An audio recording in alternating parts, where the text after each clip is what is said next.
అక్కడ ఉండేది ఎవరు? మీరెవరో చెప్పండి. చెప్పండి.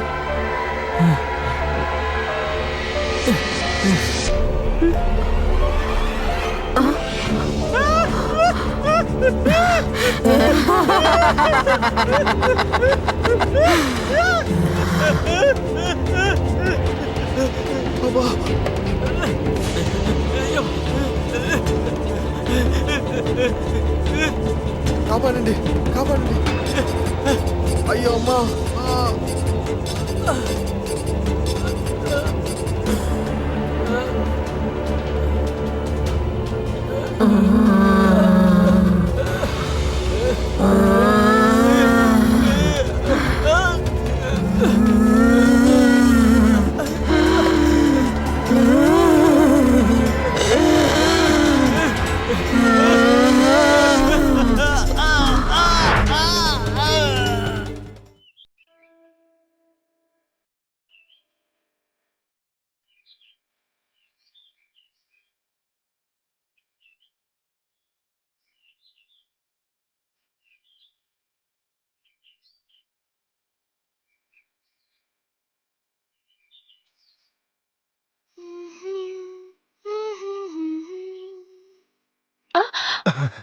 అరే ఏం చేస్తున్నారు?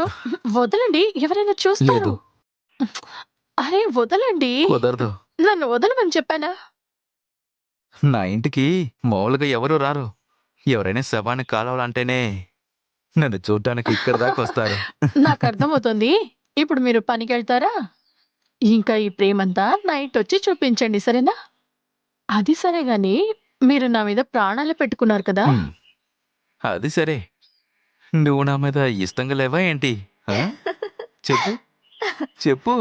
అవును, మిమ్మల్ని చాలా ప్రేమిస్తున్నాను. నా గుండె చెప్పుడు అంటేనే మీరే. నిజంగానా? నిజంగానే చెప్తున్నావా? అరే లోకేష్, లోకేష్, హరి అన్నయ్య వచ్చేసారు, మీరు త్వరగా వెళ్ళండి. రండన్నా. ఏమైంది? నేను శ్మశానానికే బయలుదేరుతున్నాను. ఏదైనా శవం వచ్చిందా ఏంటి? ఒక శవం కాల్చాలరా. నేను చెప్తాను రారా. ఏంటి ఏమైంది? ముందు శ్మశానానికి రారా, అక్కడికి వస్తే అంత అర్థం అవుద్ది. సరే వస్తాను, వెళ్దాం. తొందరగా రా. బంగారం, నేను పనికి వెళ్ళొస్తాను.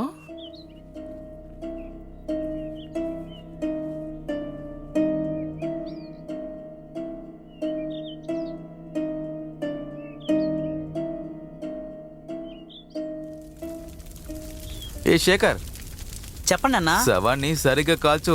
ఏదైనా ఉంటే నన్ను పిలువు, నేను అక్కడే ఉంటాను. సరే అన్నా. అర్థమైందా? వెళ్దాం.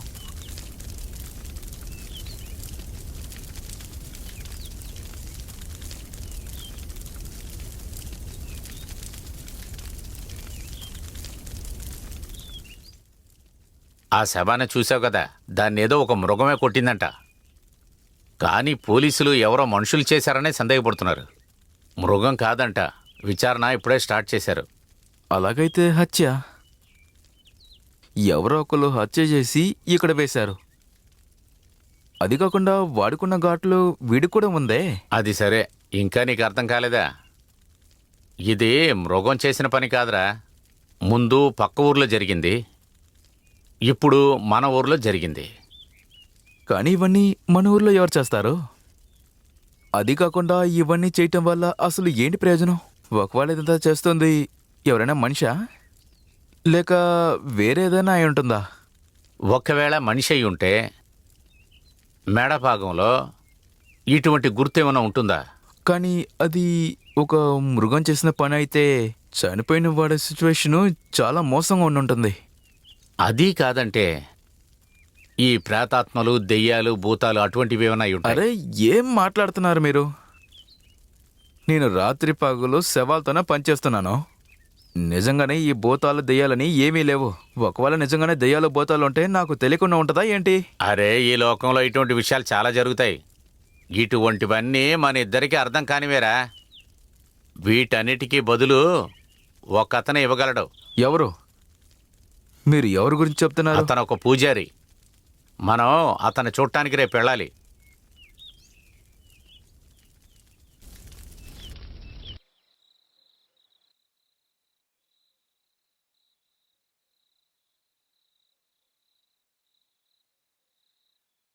ఏమైంది? ఎందుకు ఇంత టెన్షన్గా ఉన్నారు? అది ఏంటంటే ఇవాళ శ్మశానానికి ఒక శవం వచ్చింది. అది చాలా వ్యత్యాసంగా ఉంది. అది సరేగానే బంగారం, ఈ దెయ్యాలు భూతాలు పిశాసాలు ఇలాంటి విషయాలపైన నీకు నమ్మకం ఉందా? అరే మీరెందుకని ఇప్పుడు దీని గురించి ఆలోచిస్తూ ఉన్నారు? ఒకవేళ అది కూడా కావచ్చేమో, కానీ అదంతా దాని ప్లేస్లోనే ఉంటుంది. దానివల్ల మీకేంటి? మీకెలాంటి సమస్య లేదు కదా. నన్ను ఇలా చూడండి. ఇలాంటి విషయాల గురించి ఆలోచించడం చాలా తప్పు. ఇప్పుడే నువ్వు కరెక్ట్గా చెప్పావు. నేను కూడా అవసరం లేకుండా చాలా విషయాలు ఆలోచిస్తున్నాను అనుకుంటా. హ, నువ్వు నాతో ఉన్నావు కదా బంగారం, ఇంకేంటి? అది సరే గాని నేనొకటి అడగనా? మీరు డబ్బులు ఆస్తి ఏదైనా దాచుంచారా? ఇంకా మీరెందుకని ప్రభుత్వ ఉద్యోగానికి ఏదైనా ప్రయత్నించకూడదు? ప్రభుత్వ ఉద్యోగమా? ఇడు చూడు, నాకు చదవటం రాయటం కూడా తెలియదు. నాకు ఎవడో ఉద్యోగం ఇస్తాడు? ప్రయత్నించి చూడండి. సరే ఇలా చూడండి, ప్రస్తుతానికి మనం ఇద్దరున్నాం. ఇక రేపు ఇద్దరి నుంచి ముగ్గురమయ్యామంటే ఏం చేస్తారు? సరే బంగారం, నేను ట్రై చేసి చూస్తానులే. మనం ఇద్దరం అనేది ముగ్గురం అయితే గనక నువ్వేమంటావు? ఏమైంది బంగారం? చెప్పు చెప్పు బంగారం. అదేం లేదండి. హ్మ్. హ్మ్.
ఆ?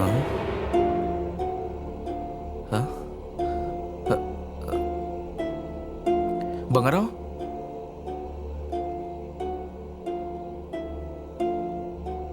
బంగారం, బంగారం.